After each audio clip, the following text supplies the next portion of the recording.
پہلے امام ابن سیرین رحمۃ اللہ تعالی علیہ کا ایک بڑا مشہور واقعہ میں نے پڑھا اور کئی دفعہ بیان بھی کیا کہ آپ کو ایک دفعہ ایک شخص نے اپنا خواب بیان کیا۔ آپ خوابوں کی تعبیر جانتے تھے، آپ کی کتاب مل جاتی ہیں جن میں آپ کے بہت سارے خوابیں موجود ہیں۔ ایک شخص آپ کی بارگاہ میں آیا اور آ کر کہنے لگا، حضرت میں نے ایک خواب دیکھا ہے کہ رات کو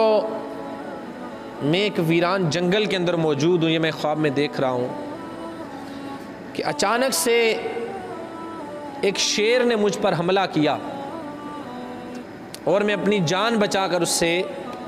بھاگنے لگا۔ تو کہتا ہے میں بھاگتے بھاگتے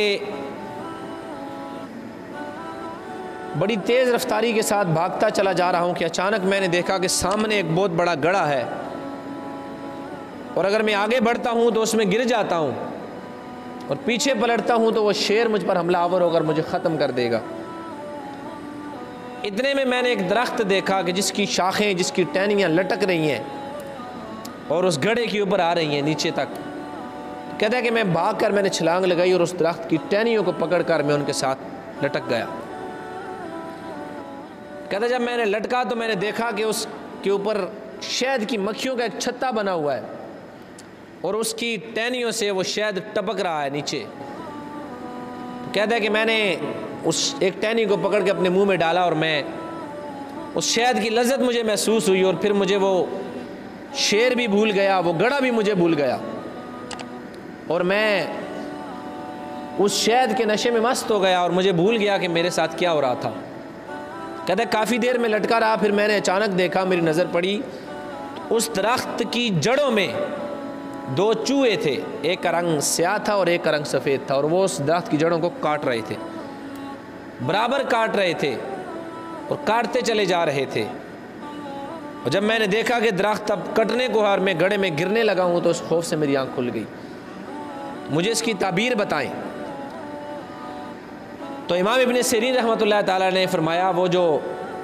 سانپ، وہ جو تو نے شیر دیکھا تھا جو تیرے اوپر حملہ آور ہوا تھا اور تیرے پیچھے بھاگ رہا تھا، وہ تیری موت ہے، اور وہ جو گڑھا تجھے نظر آیا تھا وہ تیری قبر ہے، اور وہ جو درخت تجھے نظر آیا تھا وہ تیری زندگی ہے جس کے سہارے تو پکڑ کے اس کو لٹکا ہوا ہے، اور جو شہد جو تیرے منہ میں ٹپک رہا تھا جسے کھا کر اس کا ذائقہ محسوس کر کے تو ہر چیز سے بے فکر ہو گیا، وہ تیری زندگی کی نعمتیں ہیں۔ اور وہ دو چوہے جو اس درخت کی شاخوں کو کاٹ رہے تھے، ایک سیاہ تھا اور ایک سفید تھا، وہ ایک دن ہے اور ایک رات ہے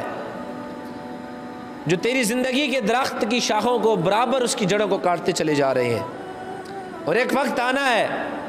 کہ اس درخت کی جڑیں کٹ جانی ہے اور تو نے دھڑام سے اس گڑھے کے اندر گر جانا ہے۔ لیکن تو دنیا کی زندگی میں اتنا بدمست ہے، دنیا کی نعمتیں، دنیا کی دولت، دنیا کے کاروبار، دنیا کی نوکریاں، ملازمتیں، گھر، اولاد، یہ ساری چیزیں تجھے اس قدر مرعوب ہیں کہ تو اپنی اس قبر کو بھی بھول گیا اور اس موت کو بھی بھول گیا، اور وہ چوہے برابر دن اور رات تیری زندگی کے درخت کو کاٹتے چلے جا رہے ہیں، اور نہ جانے کس وقت اس کی شاخ، اس کی جڑ ٹوٹ جائے اور تو قبر کے گہرے گڑھے میں گر جائے۔ تو یہ میرے اور آپ کے لیے اس خواب کے اندر بہت بڑا لمحہ فکریہ ہے کہ ہماری زندگی کو اس شب و روز ہم سمجھتے ہیں کہ ہم بڑے ہو رہے ہیں، ہم بڑے نہیں ہو رہے، ہم چھوٹے ہو رہے ہیں، زندگی دن بدن کم ہوتی چلی جا رہی ہے۔ جس نے 20 سال گزار لیے اس کی زندگی کے 20 سال کم ہو گئے، جس نے 10 سال گزارے اس کے 10 سال کم ہو گئے، جس نے 50 سال گزارے اس نے 50 سال اس کے کم ہو گئے، اب اس کے پاس مزید 10 یا 20 سال رہ گئے، اور ہر لمحہ ہماری قبر ہماری منتظر ہے اور ہم نے ایک نہ ایک دن اس میں چلے جانا ہے۔ اور یہ بھی آپ یاد رکھیں، دنیا میں آنے کی ترتیب ہے، یہاں سے جانے کی ترتیب نہیں ہے۔ یہ نہیں ہے کہ پہلے جو شخص بوڑھا ہے وہ مرے گا